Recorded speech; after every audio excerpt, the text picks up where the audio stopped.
Welcome to Jamuna kitchen. இன்றைக்கி நம்ம ஆட்டுக்கால் பாயா எப்படி செய்கிறதுன்னு பார்க்க போகிறோங்க. அதுக்கு தேவையான பொருட்கள் என்னென்னு பார்க்கலாம்.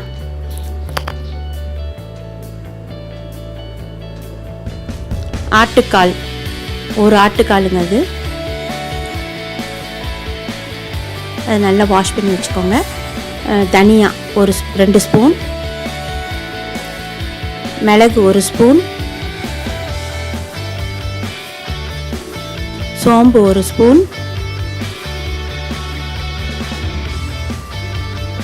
இஞ்சி ஒரு 5-6 பல் எடுத்திருக்கேன். சின்ன துண்டு இஞ்சி ஒரு சின்ன துண்டு, பூண்டு 5-6 பல், பச்சை மிளகாய், 1/4 ஸ்பூன் ஜீரகம், வெங்காயம் 1, தக்காளி 2, குழம்பு மிளகாத்தூள் 1 ஸ்பூன், தேங்காய் இந்த அளவுக்கு, அரை முடியிலையும் 1/4 முடி, உப்பு தேவையான அளவு, நல்லெண்ணெய் 1 ஸ்பூன், கொத்தமல்லி தழை கொஞ்சம், மஞ்சள் தூள் 1/2 ஸ்பூன், ஏலக்காய் 2, ஒரு பட்டை, 2 பிரிஞ்சி இலைங்க தாளிக்கிறதுக்கு. இப்போ நம்ம குக்கரை வச்சுட்டு அடுப்பில்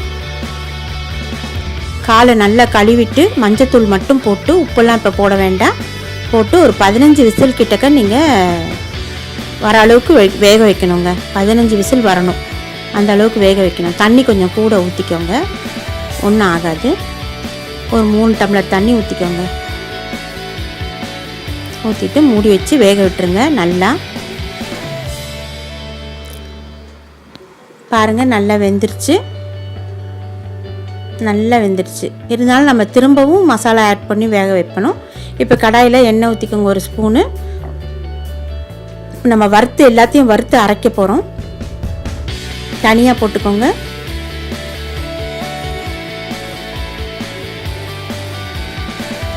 மிளகு போட்டுக்கோங்க, இஞ்சி பூண்டு பச்சை மிளகாய் அதையும் போட்டுக்கோங்க, சோம்பு பாதி போட்டுக்கோங்க, மிச்ச பாதி தாளிக்கிறதுக்கு வச்சுருக்கேன்.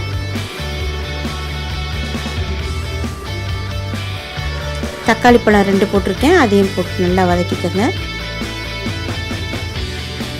இதை நல்லா வதக்கி தனியாக அரைச்சி வச்சுக்கோங்க. ஜீரகம் 1/4 ஸ்பூன் அதையும் போட்டுக்கோங்க.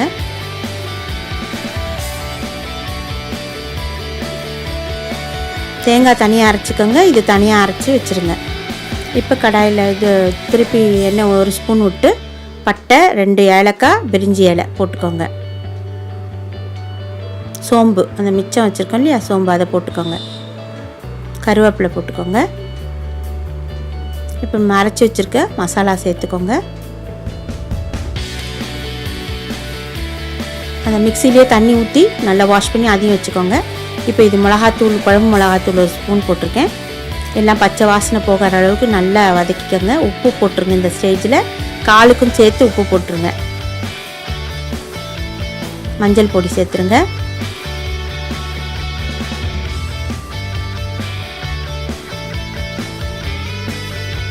ஆட்டுக்கால், வேக வச்ச ஆட்டுக்கால் சேர்த்துருங்க. இது எல்லாத்தையும் நல்லா வதக்கிட்டு தண்ணி நம்ம மிக்சியில் வச்சுருக்கோம் இல்லையா, அந்த தண்ணியும் சேர்த்துக்கோங்க. கரைச்சிட்டு லாஸ்ட்டாக வச்சுருக்க தண்ணி இப்போ அதையும் ஊற்ற போகிறோம்.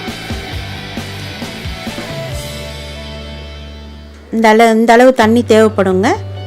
இப்போ நீங்கள் திரும்பியும் ஒரு 10 விசில் போடணும். போட்டுட்டு எடுத்துட்டு நல்லா வெந்துடுச்சு. இப்போ மசாலாலாம் அந்த எலும்புலலாம் நல்லா ஊறி இருக்கும். ஃபைனலாக இப்போ தேங்காய் அரைச்சி அதில் ஊற்றுறோம். கொத்தமல்லி தழை போட்டுடுறோம்.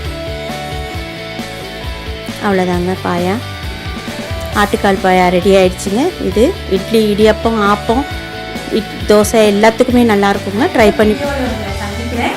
அது வரைக்கும் நான் உங்கள்கிட்ட விடைபெறுறேன். தேங்க்யூ.